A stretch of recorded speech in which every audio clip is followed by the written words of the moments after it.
Hello everyone, my name is Pixlriffs and welcome back to the Minecraft Survival Guide. I hope you guys are having a good day. In today's episode, we are going to do something probably equally as explosive as yesterday's episode, although without so much of the TNT. Instead, we are going to return to our old friend, the channeling Trident. So I have made myself a second channeling Trident after I lost the first one in a certain incident. Yeah, may have accidentally thrown it at a creeper in self-defense and blown up all of my stuff with a charged creeper explosion plus some lightning. But today, we're not even going to touch any creepers. In fact, we are going to go to a place where no mobs spawn at all, because we're going to head out to a mushroom island, find ourselves some mushrooms, and explore a brand new Easter egg that has only just been added to the game in Minecraft 1.14. But before we do that, I thought I would explore something that people have mentioned in my comments quite frequently of late. People have asked me why I don't enchant my shield with Unbreaking and Mending. And on the surface, of course, it makes sense, because it's an item with durability, eventually it's going to break, having Unbreaking on it would stop it from breaking quite as quickly, and having Mending on it would allow me to restore my XP, restore the durability of it by gaining levels, right? So it seems like a no-brainer on the surface, but my justification for this so far has been that shields are pretty easy to reproduce, compared to stuff like diamond armor, which you really don't want to break because diamonds are kind of a finite resource. You have to go mining for them, you can't really farm them unless you're trading like OP armor from villagers and so forth. You're probably going to have a tough time getting those diamonds back in the grand scheme of things. Compared to iron, which can be farmed, and a shield, if you remember, only takes 6 wood and 1 iron to create. And then even the Wither Skull thing now, we actually have a banner pattern for, which I think is in my backup gear chest in here. So basically, anytime I want to remake this shield, I can do so incredibly easily.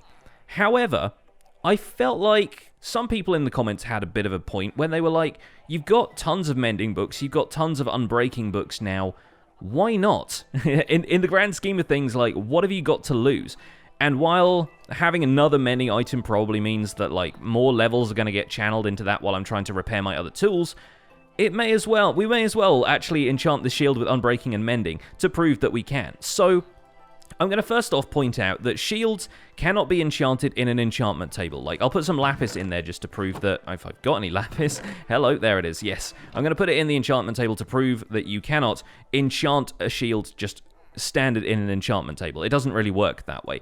However, if you have Unbreaking and Mending books, you can enchant a shield using those in an anvil. So that's what we're going to do, and that's why I've got a ton of levels that I just farmed up over at my Guardian farm. Let's quickly find ourselves, we got 3 Unbreaking books here, because basically anything with durability can be enchanted with Unbreaking and Mending, and that includes a couple of other items which, for the sake of it, once again, I'm also going to enchant with Unbreaking and Mending today, and people are probably going to think that I'm a little bit crazy for doing so, but never mind, we're going to do it anyway. First of all, Unbreaking and Mending only costs 2 levels to combine into a single book, so that's nice and easy, and then we can put those on the shield for a total enchantment cost of 6. This also means our shield gets that lovely enchanted glow to it, so enjoy that, distracting you in the bottom left of the picture at all times. So here we are with an enchanted shield, and that should actually break a lot less quickly. It should break very slowly now, which is good, because we're probably going to be fighting some pillagers at some point, if not this week, then next week,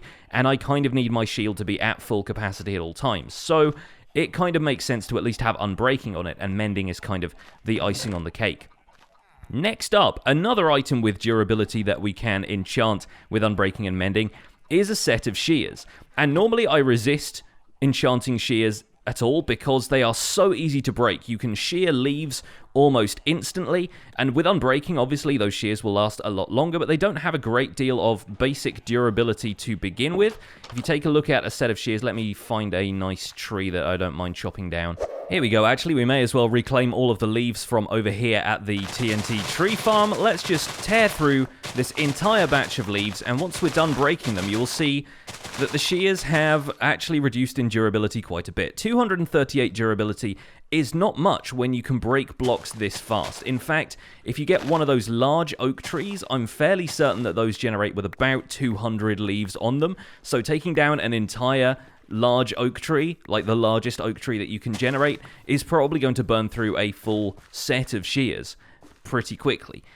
Having said that, now we can have Unbreaking on those, which means they won't break quite as fast, and Mending them, while it seems a little bit weird, and you do have to remember to mend them before they break, will actually be, a renewable set of shears, which is fine, and it will save you on iron in the long run if you can be bothered to go and mend them after every tree you shear, which I imagine some people might not. But once again, just for the sake of it, and because we can, I'm going to put Unbreaking and Mending on these shears. So that's another Unbreaking book and another Mending book, costing me 2 levels, and then to add those to the shears, once again, 6 enchantment cost. I think we should probably give these shears a name while we're at it, so I'm going to call them Sheer Delight, because hopefully they will be a delight to use, and obviously with that little hit in durability that they've taken from cutting down these leaves, I will need to get myself an XP farm somewhere around and mend those, but hey, we have a permanent quote-unquote set of shears now. We'll see how long those actually last, because I tend to be a little bit absent-minded when it comes to how much I'm shearing stuff. Hello everyone, Pixlriffs from the future here. So when I recorded this segment, I was regrettably wrong about the amount of things that we had not yet enchanted with Unbreaking and Mending. So I have come back from the future, don't worry, everything's fine. I've come back from the future to enchant 2 more items with Unbreaking 3 and Mending, because one item that we have not really covered at all in this series, because I don't really feel like it's all that relevant to Minecraft anymore, is a carrot on a stick. You can get that by putting a fishing rod together in your crafting table with a carrot. You get yourself a carrot on a stick. In fact, it actually has to be at a diagonal. It's a shaped crafting recipe for some reason, which is a little bit weird. However, when we put this in the enchantment table, you will see that this cannot be enchanted in the same way that a fishing rod does. However, it does have durability, and the durability is actually taken up by you riding a pig with a saddle while using this carrot on a stick, because the pig can actually be led around with a carrot on a stick. I do not have a pig with a saddle to show you guys this, but bear with me while I go and find a pig real fast. Hi friend, we have a carrot on a stick. Do you want to follow me with that, or do I have to actually be riding you to... Nope, it looks like you're interested. Okay, very good. So the carrot on a stick will not have its durability consumed until you place a saddle on this pig. You don't need to worry about taming it or anything. You can literally stand on its back like so, and here I am riding a pig, which is something we haven't done in this series at all. But once I get the carrot on a stick into my hand, the pig starts trundling along, and he will walk in much the same way that a horse does, but you kind of have to use the carrot on a stick to guide him in a specific direction. And eventually he will start to nibble on said carrot on a stick. He'll get a couple of good chomps in, and that will actually mean the carrot on a stick's durability decreases somewhat. Now, I'm not sure if this is down to like how many blocks you've traveled. I really should have looked up this mechanic. The main reason to have a pig with a saddle on it was because horses weren't originally a thing in Minecraft, and so you had to use pigs with saddles to get around. And it was kind of fun at the time. It also led to an advancement, or an achievement, I guess they were at the time, called When Pigs Fly, which was essentially you would drive a pig off of a cliff of a certain height, the pig would take a little bit of full damage, you would get the achievement. I think it had to be like 5 blocks or more, enough for the pig to take full damage, basically, which was a little bit cruel, and that advancement is no longer in the game. But as it is, you can still ride a pig around town all day long, and I'm surprised that this has not used up any of the durability of the carrot on a stick yet. I could ride all the way around Founder's Forge, and it still hasn't decreased the durability. How strange. Ah, that's why. You can actually boost the pig using a carrot on a stick. You can right-click with it to speed the pig up for a short amount of time. I thought the durability actually naturally decreased as you went around. Apparently not, but we're coming through. This is really quite funny. And the other pig over there seems incredibly confused, but might actually be following me because I've got a carrot on a stick. There we go. Let me give you another boost real fast. Away, piggy! And you sort of walked over a block there. Nope, there we go. He's picking up speed. Let's ride him on down into town. So naturally, if this is your preferred form of transport, you might want to enchant this carrot on a stick with Mending and Unbreaking, because as you can see, it's only got 4 durability left after boosting the pig 3 times, and it's only got 25 durability maximum. So considering that it has durability, and considering I made a promise to enchant everything it was possible to enchant with Unbreaking and Mending, there we go. We're going to do this. we have an Unbreaking and Mending carrot on a stick. That's something I never thought I would have, and probably something I will never use again, but worth it. Worth it for the pig riding demonstration. Last but not least, I do feel like we should probably enchant a Diamond Hoe with Unbreaking 3 and Mending, and I already have one here with Unbreaking 3, so thankfully I don't have to waste another Unbreaking 3 book on this thing, and I can just give it Mending like so. There we go, so now we have an unbreakable hoe, effectively. I mean, it can still technically break, but I don't think we will ever use a hoe enough to break this Unbreaking 3 Mending hoe, and we could always mend it if we wanted to. Never mind the fact that we've got tons of Diamond Hoes from raiding those woodland mansions, I think it's nice to have one of those. Anyway, back to the last thing I wanted to enchant. And finally, you might be wondering what else we could possibly add Unbreaking and Mending to. What else in the whole of Minecraft has a durability value on it, aside from all of the tools that we've already covered? Well, let me tell you, ladies and gents, you can add Unbreaking and Mending to a flint and steel. So that's the last one we're going to do here today. Let's grab Unbreaking 3 and Mending once again. Oh yeah, Mending is all there in the shulker box. We've only used 5 of those books that I traded from Mendelssohn before the update, so still got plenty of those left. Let's make sure we put them that way around. And another 6 levels to add this onto the flint and steel. Let's call these the Eternal Fire Starter. There we go. And with 64 durability, of course, that's probably going to break relatively quickly. But once again, it's the kind of thing that you don't use all that often, so you can mend it whenever you feel like it, and you never need to use iron ingot or flint again. So once again, rendering flint even more useless than it was before, but that's fine. We can trade flint with, I think, Fletcher's now, so actually pretty great. Right, that's that over and done with. I hope you guys are happy now that we've enchanted everything we possibly can with Unbreaking and Mending. Time to go out and visit one of those mushroom islands. Welcome back, and I almost made the silly mistake of sleeping and skipping through the night, which I often do if we finish up whatever I'm doing in the first half of the video and it's nighttime. I usually sleep in the nearest bed before we move on to the rest of the video so I can continue recording during the day. However, that would have been a silly move because what we're actually after here is a thunderstorm, and of course the weather cycle is reset when we skip through the night by sleeping in a bed. So I've actually come out here to the Mushroom Island in the dark, although we might spend a little bit of time lighting this place up here and there, and we're going to wait for a thunderstorm because a lightning strike now has the ability to turn mushroom cows into something else, or not exactly something else, but a variant of mushroom cows. So I'm going to wait around here for a thunderstorm to start, and we're going to see what effect our new channeling trident will have on one of these hapless cows. At least waiting around for a thunderstorm to start gives me the chance to return to my guardian farm and mend my new mending flint and steel and shears. There we go, get a few levels back from all of the enchanting as well. Great stuff. I should probably put my armor back on though, because the thorns on these things does pack a punch. Oh, it's happening. Okay. It didn't take that long after all. Great stuff. I decided to just hang out here and farm XP while I'm at the Guardian farm. And yeah, no, the thunder is happening. Right, let's collect up all this XP and get over to the Mushroom Island. Sometimes storms really don't last all that long, so hopefully we'll have enough time to do some of this. Let me throw all of this fish in the chest real quick. I've also been cleaning out these chests because they tend to get a little full occasionally, but let's grab some cooked fish from one of these. Oh, there's not really that much. All right, let's just go with what we have for now. Kind of action stations all of a sudden. And let's take the nether portal over back to the Mushroom Island.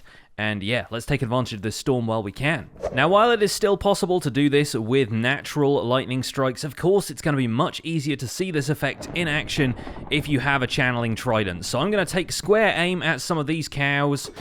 And bam! The ones in the affected radius turn into brown mushroom cows, because of course these ones have a red mushroom. Why not have one that has a brown mushroom? This was actually part of a kind of extended campaign by one of the developers to get this added as a feature. And not only are they just a nice looking mob, I mean they kind of have this almost golden coppery kind of hue, which is really neat. They still have all the functionality of a regular mushroom cow, except when milked they will give you a variety of Suspicious Stew.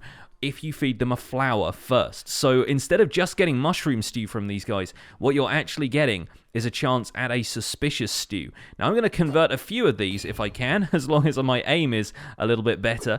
I'm going to convert a few of these into brown mushroom cows because I don't know if you can breed brown mushroom cows together or if they just produce red mushroom cows after that. So we should probably just get as many of these converted as we can while, of course, leaving a few of the red ones around. And of course, one of the best things about hanging out here on a mushroom island to do this is that hostile mobs don't spawn in mushroom field biomes. So effectively, we are protected from all hostile mobs with the exception of phantoms, who will just turn up in the sky because, you know, they don't have any kind of biome-specific spawning conditions like the other hostile mobs do, and that's going to be a problem. So I might end up sleeping away this storm once we've done a little bit more mushroom electrification over here. This guy's standing under the mushroom. He knows what's up. Let's get a few more of them maybe over here by the nether portal. I tell you what, even though I'm a little bit worried about using it in future, it is so nice to have a trident with channeling again. It's a lot of fun being able to wield the lightning and convert some of these creatures. And who knows, we might go mob head hunting in a future episode or maybe on a stream or something like that. But for now, I think I'll probably use it with caution.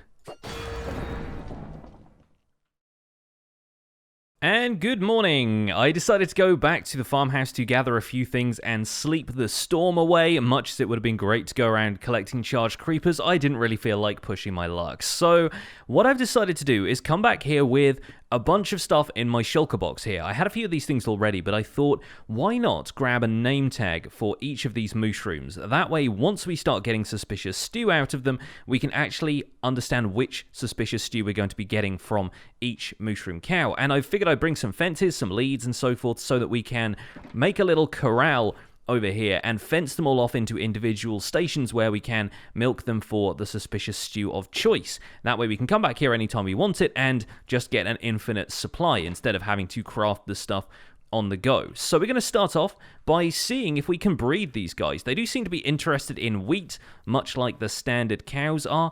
I'm just interested to see if we get a baby brown mushroom out of this instead of just getting a red mushroom like normal. So let's try breeding these two together. I've got my particles turned off because I was at the Guardian farm. Yes, we do actually get brown mushroom babies as a result. That's very cool. Good to know. Let's see if we can breed those two together as well. And it is going to be a brown baby every time, it looks like, compared to having to breed the red ones. I presume if you breed a red one and a brown one together, they're either going to be incompatible or you would just get a roll of the dice between the two of them, which one you got. But that's very cool. All right. Let's get one of these corralled off into its own little enclosure over here. Let's just build a little pen. And you look like you're walking in there already, don't you? Let's just try and shepherd one of these into... Is shepherd the right word if they're cows? I think that's probably just for sheep. But here we go. We can put you in the pen like so. Just come around here and we'll get a couple of fence gates added onto the front like so and like so. Don't worry, we'll bring the offspring in here as well eventually. So I've got some wood with me. I will make a crafting table, make a few bowls, and then to start off with, we're probably going to give this one a poppy, and might even name it Poppy, but I have got all of the name tags just saying the effects right now. Poppy seems like a good name for a cow, but this cow is probably going to be called Speed in a second. First of all, let's milk it to see if we get... Yeah, we do. We get the regular mushroom stew out of that, so brown mushrooms naturally will only produce a regular mushroom stew. However, if we feed this one a poppy... like so, it does actually eat it, and then we can nickname it Speed, like so, and give a suspicious stew. A mushroom gets milked suspiciously, is what that said in the subtitles, and that is one heck of a subtitle. Well done, Mojang. Okay, so in theory, if I drink the stew of this cow here, I should be getting a 5-second speed boost like I normally would with Suspicious Stew made with a poppy. And I do! It looks like we are getting... Let's check this. The duration is the same. Yep, that is a 5-second speed boost. That's really cool. And from now on, I can just milk this cow... Oh, wait, no. Oh, you actually get one stew at a time. I thought it was a little bit OP to be able to get the same Suspicious Stew over and over again. So in theory, we do have to keep feeding these guys the flowers. Right, so I guess what we could do is keep a chest of flowers next to this enclosure and just feed the mushroom depending on which Suspicious Stew we wanted. And that makes a fair amount of sense in the grand scheme of things, because that way we wouldn't need to name tag them even. We just need to feed them whichever flower we want for the Suspicious Stew effect and go ahead and grab that. So yeah, maybe we don't need all of this after all. I guess you could still do this, and there are 9 potion effects total, 10 if you count the blue orchid gets the same saturation effect that a dandelion does. But yeah, you can in theory just, corral a bunch of cows together and then feed them the individual flowers, but it seems like if you can't reproduce the Suspicious Stew every single time, then there's no need to worry about that so much. I still think having a cow nicknamed Speed is pretty funny though, so just to prove that that's the case, let's feed this one an Oxeye Daisy, milk it suspiciously once again, and then milk it one more time, it just gets the regular mushroom stew, and now we have this, which should give us a 7-second regeneration boost if we've used an Oxeye Daisy for this one. So let's eat that and find out, and yep, looks like we're getting that regen effect. Very good. Very good. Okay, so now we know. Now at least we know that we can't get the stew from these guys infinitely unless we have an infinite supply of flowers, which, thanks to the flower farm we made a few episodes ago, we do. So in theory, yeah, we could always bring some of these folks back to spawn with us and, have a mushroom ranch where we just feed them whatever flowers we want to get the Suspicious Stew at any time, but it's more of a bonus feature still. I don't really see this being a huge feature in the grand scheme of things, considering you only get like a couple of seconds of each of the potion effects, but it's still quite fun. It's still nice to have this as a possibility. And I feel like what I'm going to do is let these mushrooms loose and just allow them to roam around still. So we're still going to have one brown mushroom nicknamed Speed roaming around on the island, but I think for the most part we can probably leave them be. Well, that is basically all I wanted to cover in this episode of the Minecraft Survival Guide. Thank you guys so much for watching. Don't forget to leave a like on the episode if you enjoyed it. Subscribe if you want to see more, and I'll see you guys soon. Take care. Bye for now.